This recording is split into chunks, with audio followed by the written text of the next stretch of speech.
Alright, so I thought it would be a good idea to do a series for the channel that essentially we grab a deck and then we do gameplay of specific matchups to essentially see how the deck plays out in that one matchup. So I wanted to start with the Yasuo deck, of course, and then focus on the Kai'Sa matchup since it's the biggest deck in the meta, super strong, and what you will probably face the most in this current set 1 meta. So we're gonna use this deck list that we can see, and here's how we're gonna sideboard. Essentially, we take out one defy because you cannot defy Falling Star. There's still like a lot of things that you can defy, but having three in this specific matchup doesn't feel great. So we change that for one Windwall, and then we could take out one Charm and one Rebuke. The reason why Charm is not the best is because they can cleave whatever you charm in, essentially giving them +3 and blowing you out. Also, they can just retreat their units. And then Rebuke is not the best because they don't play big units. I mean, it's still decent, uh, but it's just not that good. And playing the 2 power for that, it's not the best. So I bring in 2 Gusts. Gusts in this matchup actually has 2 functions. Of course, we can like tempo them out and try to bounce back their units to get on board. But the other thing is you can also gust your own Sunlit Guardians and your own Wielder of Water to protect them against Falling Star or any Ray or Voidseeker or anything like that. So after this video, I'm gonna be out of town for 10 days. And then in that time, I'm gonna post one more gameplay video. It's not gonna be focused on one specific matchup, but it's just like the gameplay that I've been able to record. But coming back, I have a couple of ideas. So please let me know what would be best. So I'm between like some sideboard guide, going into the most popular matchups, more gameplay video just like this, IRL gameplay video, which is another option. Start working on set 2 Yasuo and then essentially do ranked gameplay. There's some discords that have like ranked systems built into the discord, so I think that could also be fun, or just other champions, either set 1 or set 2. So yeah, that will be it until like January 10th, and then I'll start working on new ideas. So I hope you guys enjoy.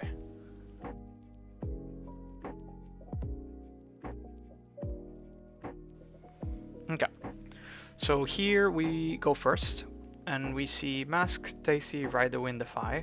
So of course we keep the Mask, and then I decide to keep the Defy in case he has an early Ray or Voidseeker. So we start, of course, we start with the Mask and pass. And now we're essentially kind of mapping our next turn. The idea would be do stack deck to look for a unit and hopefully find one. If not, we do find your center. Here opponent pass, not he doesn't have any good place, which is a good sign for us. We do stack deck, we find our second unit since we drew another one, and we pick the unit again because against Kai'Sa they can easily destroy our units with Falling Star and direct damage. So it's always good to have as many of our 3-drops as we can because they're gonna keep constantly like popping them. So here our opponent starts with a Stupefy, and then he goes Hopeful, Hopeful. Then the reason why we go with Find Your Center is because I don't want to expose 2 of my units in case he has the Falling Star. And also this Sunlit is going to defend for 5, so if he wants to take the battlefield, he would have to sacrifice both of his units. Then he plays a Darius, which puts us in a bad position, but he goes for the Stupefy. So initially I was like gonna let it through, but then I thought about it and I was like, wait, he has one more mana open. So if I defy this one, he has to have another 1 mana card to ready the Darius. So I decide to counter it. Then he goes to Conquer, which we let him conquer, and then he tries to retreat.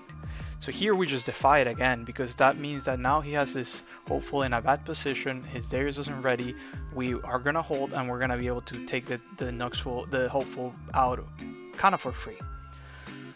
So we essentially do that. We take him, and then we bring back the Sunlit so he's not left hanging and essentially die for free. Also, now that we have 7 mana, we're gonna go to 9 next turn, which means we can do Mind Splitter plus Push It, which is really good for us because we can essentially take one of the battlefields for sure. Our opponent goes for the Kai'Sa. And then he does, I would say, a misplay because he readies the Darius with a cleave to hit for 10, which is like way more than he needed. I guess he was trying to play around the discipline, but he should have played that student first, essentially. So now we just Mind Splitter, we take a look. We see he has Time Warp and another Kaisa. We see he's at 7 runes, so he's not going to be able to play the Time Warp next turn. So I'm thinking here, okay, if we take the Kaisa, I'm going to take down the Darius and trade with the Kaisa on board. He shouldn't have a way, unless he top decks away, of course, of taking away our Mind Splitter, or of killing it. So then we just go in, trade with the Kaisa.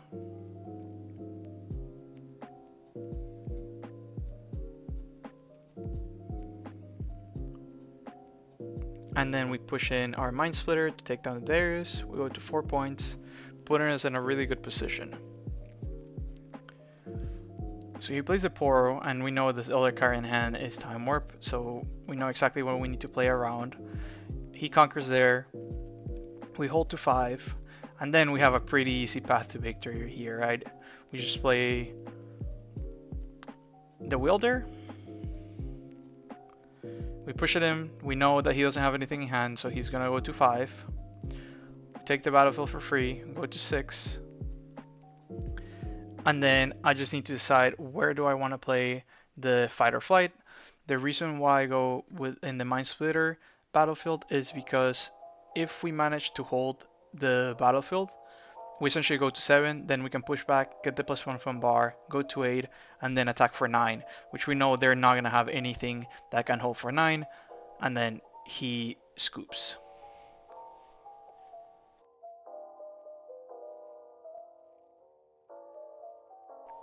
So the next game is the game 2 of a best of 3. I forgot to record the first one, but essentially we lose the first one, and then this is game 2. So game 2 we put our obelisk since we know we're gonna go first, so we can start with the 3 runes. And then here I make a very stupid mistake again, just not used to playing online, especially not having the turns automated. I don't draw a card. So I'm starting the game with 4 cards instead of 5. So we'll see how we come back from that. So we start by playing the Wielder. Opponent passes, back to us. Here also we forget to essentially do the +1 point from the arenas. We go in, take the point. Since we know we don't want to develop the second unit because he can just Falling Star us and send us essentially lose the game instantly, we just play with 1 unit, capture and come back to protect it.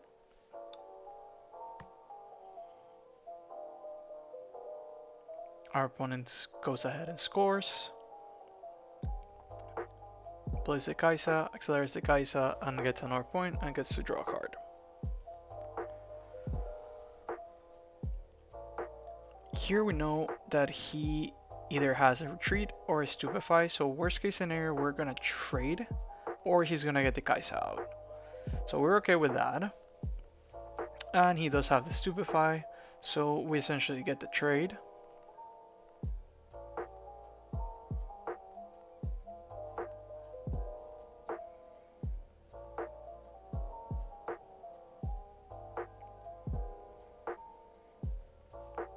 And then we go ahead, play another one of our 3 units, 3 might units, and then capture, take out the Yordle, and pass.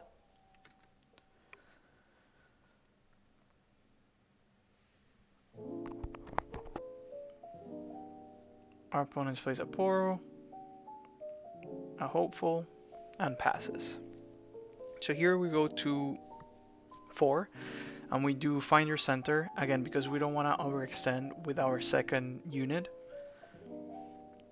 So we continue our game plan of not giving him a window to Falling Star 2 of our units, so we just bring the Sunlit back with our Yasuo ability, and then we push him up to get the 5th point.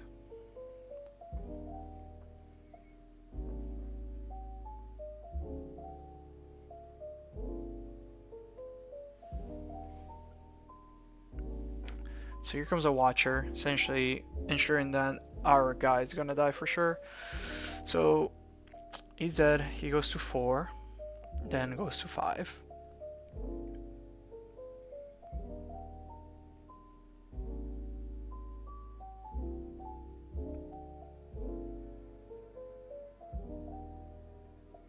Yeah, then we just let him take it back again. Those are not serious games, it's just practice. So he swaps the hopeful for the Poro, and it's our turn.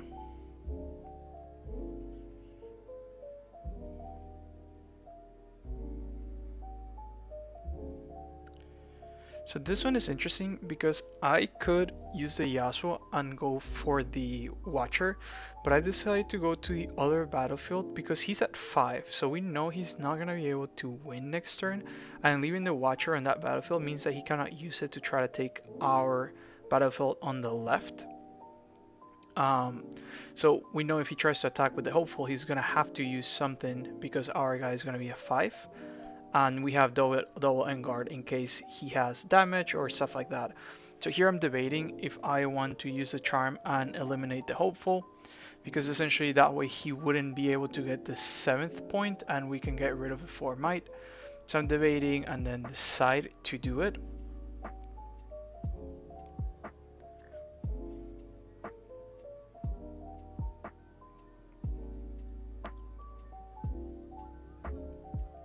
Here essentially our Wilder goes to 6 because we trigger the mask again.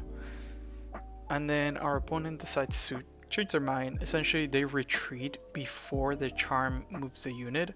And I'm assuming what he was thinking there is if we get the might back to 5, or well, if we're at 6, if we have a right to win, we can move him to the right and go to 7 and take out the Watcher. So he did the correct play, retreating before triggering the mask.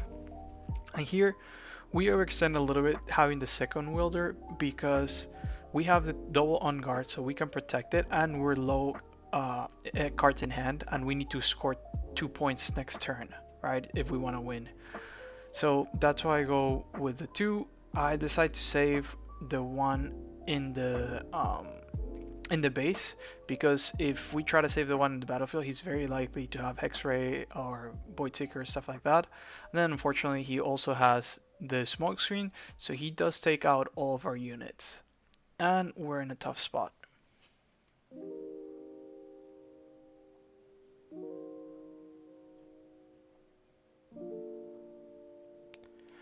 So now we top deck the Rebuke, and of course our only play here is go with Yasuo. So we know our Yasuo is going to trade. Worst case is he stupefies and then we have to unguard, but he doesn't do anything. We go to 7 and now we just have to hold.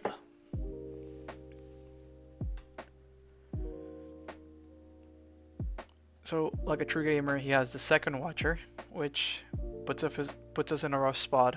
Our Yasuo goes down to 3 might. He tries to array it, which we would essentially lose. We push the on guard, put him to 5 with 3 damage marked. And here's our window to win, right? If we manage to heal it, we can win. And he attacks essentially incorrectly. We just bounce the Watcher. The Yordle would die because our guy now it's a 6 with 3 damage mark. And we would hold successfully and go to 8 and essentially push us to a game 3.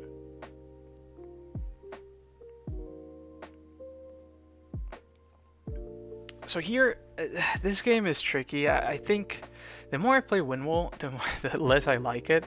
So that card, I don't know, I'm not entirely sure how good it is against Kai'Sa. We bottomed the Sonyas, which I don't know if that's the correct play. It's tough because Sonyas, if they falling star our guy twice, they can take it out. So that's why it's kind of tricky to use. So here we start with the Sunlit. We always start, if we have Finder Center or a unit, we always do the unit so we can start getting on board. And here I was trying to figure out if there's a way that I could take down the Raven Blooms, but essentially there's no way because he has 2 mana open and they will each grow. So here we just decide to go in the other battlefield, find your center and pass, leaving the discipline up in case he does anything funky. Here we have like some confusion. Well, I had some confusion because he didn't ping the arena, the battlefield that gives him the extra rune. So he just clarifies. We move forward. He gets the extra rune because he hold the peak. And here my thought is, if I can get rid of one of the Raven Blooms, I can kill it on the other battlefield and then move sideways and score again. So our opponent tries to smoke screen, and here I think I make a mistake. I get too greedy with the wind wall, and instead of going wind wall, I do discipline to save my guy, which I think it's a mistake. I think here I should have just done the wind wall, take it what I could, and then save the disciplines, because the discipline is like a way to essentially blow out Kaisa or protect our units from direct damage. So I think this is one of the main mistakes that kind of like cost me the game, even though we'll see later our opponent had a crazy hand the whole time. So I don't think there was a way to win this game, but I think I should have done double wind wall. Sorry, not double wind wall. Use wind wall instead of double discipline. So yeah, now we successfully kill it, and then we can move sideways, kill the student, go to 3, and we do stack deck. Here we already have a Mind Splitter in hand. I decided to go with discipline in case we want to protect our guy, try to hold, and then just pass.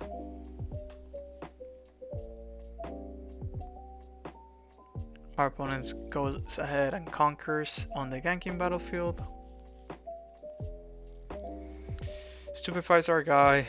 We can tell that means that he's probably going to play a Darius. Usually better players do it this way, so if you don't counter the Stupefy, you don't know if the Darius is coming, and of course he is. We cannot protect it, get him out of range, so he just takes it.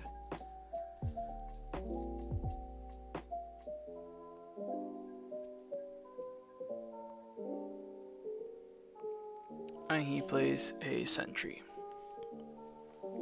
So here we have two options, right? We can do either Tasty or Mind Splitter. I decided to go with the Mind Splitter because we're at 9 runes, which means we can Mind Splitter and push it with the Legend ability, and we can do it back to back. So the hope here is that we can destroy his hand, but like we can see his hand is insane. It's just fucking crazy. He has the retreat, so whatever I push my guy in, he's gonna retreat and save it. He has another Darius, Rain, and Watcher. So it's just super stacked hand. I'm debating what to take, and in this scenario I decide the Watcher because it's what would leave him with the most amount of bodies on the field. We know that I'm just gonna push him in and he's gonna retreat out, but I think the Watcher is the right play. So we decide to take that. Then we push the Splitter in, try to take the Darius. Of course he's just gonna retreat. And now we are in a very, very rough position.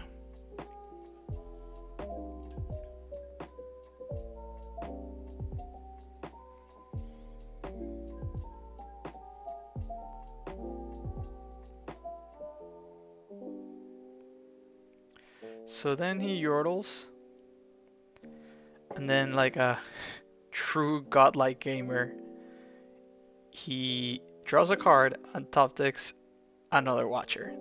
So yeah, I think even if he wouldn't have top decked the Watcher, we were kind of done. He's at 6, he has a board develop, he has Rain in hand and double Darius, so there's no way that we can win this game. So I just concede. I mean, his hand was way too good. I think the wind wall, like not doing the wind wall at the beginning, was a mistake, but I don't think even if we would have done that differently, this game would have changed. I think there was no way to win this game.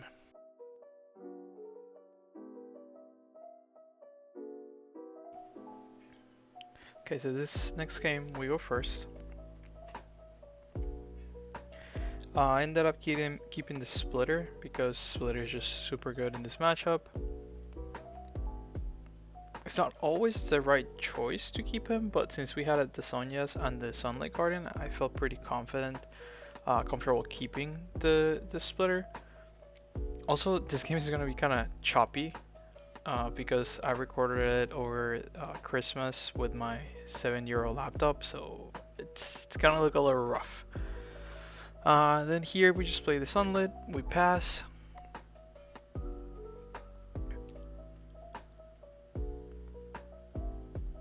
He goes in with the Yordle. And it's our turn again. So we start with Find Your Center to essentially see all of our options.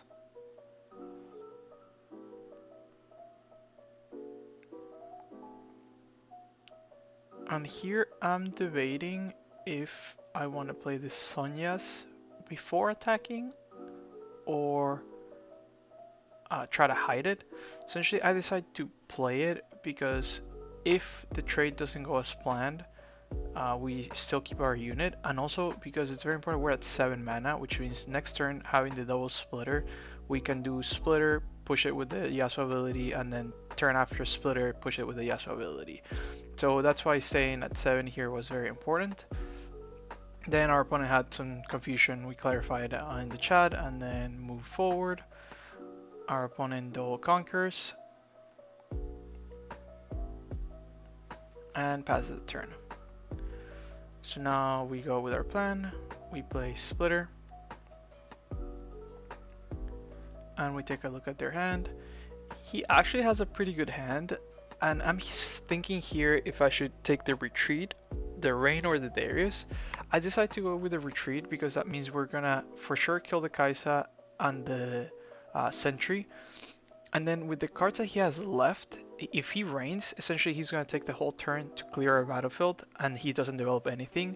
Or if he Darius plus Fallen Star is the same thing, because he can Fallen Star our Sunlit, Fallen Star our Splitter, and then he has to trade with the Darius.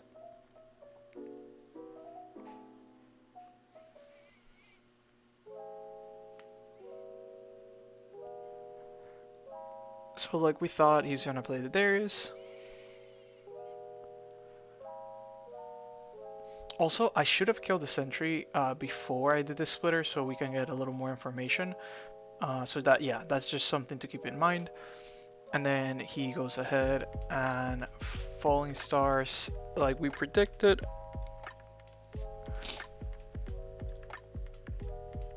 And then he comes in and we just offer the trade.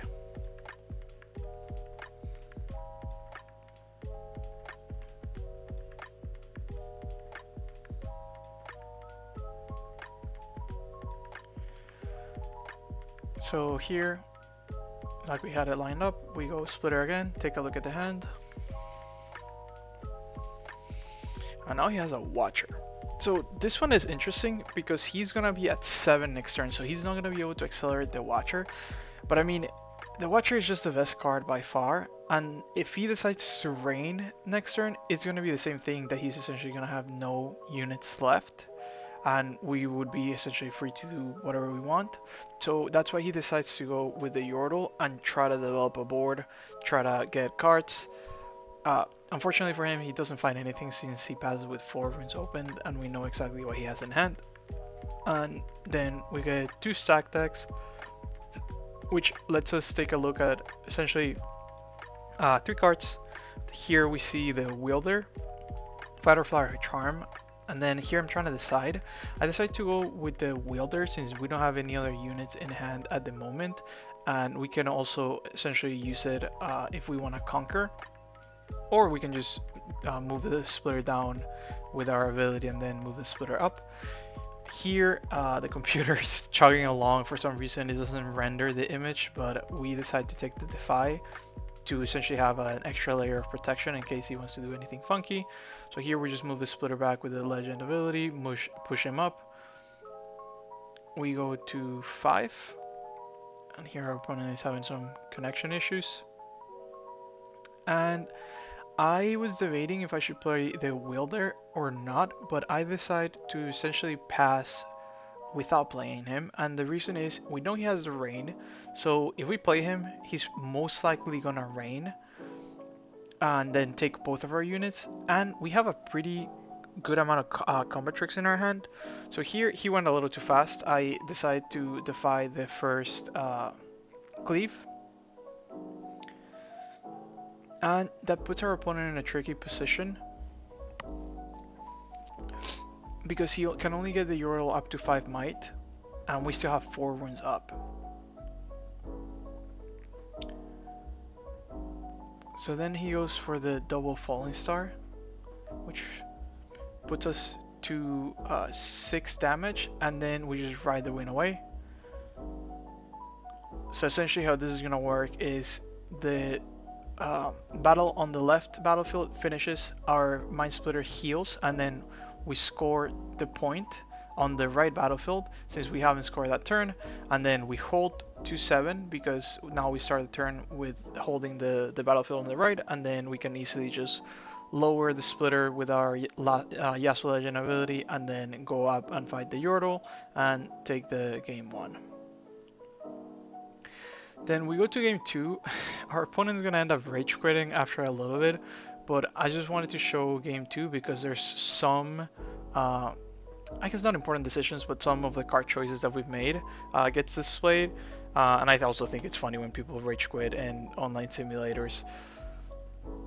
So we get our battlefield going second, which is the ganking one, and then we see our hand. So here I decide to take the Gust and the stack deck, and again the Gust is because, like I mentioned at the beginning of the video, we can use it to get tempo back or protect our own units, which is very valuable against all of the damage that Kai'Sa can do. Of course we don't have a unit yet, but we have the stack deck to try to find one. So here we get lucky, we find it, and we play the Wielder and pass.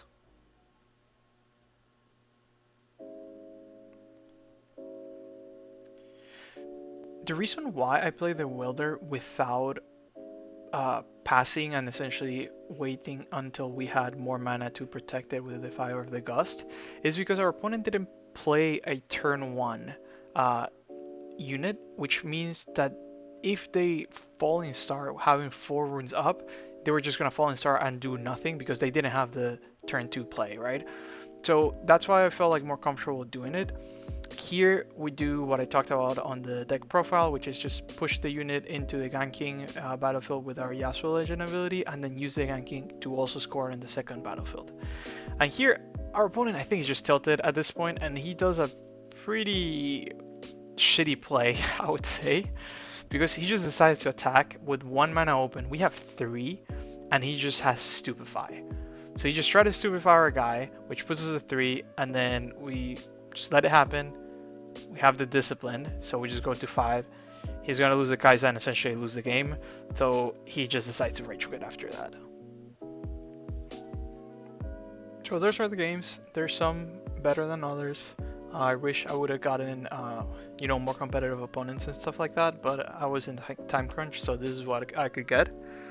I think there's some valuable lessons and some play patterns that you can use this in more competitive games. That's why I decided that this is still worth it. So yeah, look forward for more content after January 10th. So thank you guys.